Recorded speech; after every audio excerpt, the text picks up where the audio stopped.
আসসালামু আলাইকুম ওয়া রাহমাতুল্লাহি ওয়া বারাকাতুহু। আলহামদুলিল্লাহ ওয়াসসালাতু ওয়াসসালামু আলা রাসূলিল্লাহ। এবারে আমরা জানব সূরা কাউসারের বাংলা এবং ত্রিপুরা ভাষায় অর্থ। এবারে জানব সূরা কাউসার। আউযু বিল্লাহি মিনাশ শাইতানির রাজীম। বিসমিল্লাহির রহমানির রহিম। ইন্না আ'তাইনাকাল কাউসার ফাসাল্লি লিরাব্বিকা ওয়ানহার ইন্না শানিআকা হুয়াল আবতার। এবারে আমরা জানব সূরা কাউসারের বাংলা অর্থ। হে রাসূল, আমি নিশ্চয় তোমাকে কাউসার দান করেছি, সুতরাং তুমি নিজ রবের সন্তুষ্টি অর্জনের জন্য নামাজ পড়ো ও নাহর করো, নিঃসন্দেহ তোমার বিদ্বেষী নির্বংশ।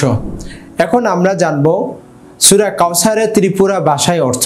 হে রাসূল, নিশ্চয় আং ন কাউসার দান খাই হ্যাঁ, সুতরাং নুং ন বাননে বাগানি খেয়ে নামাজ ফাইদি আদৈ খেয়ে নাহর খাইদি, নিঃসন্দেহ নি বিদ্বেষী নির্বংশ নাই।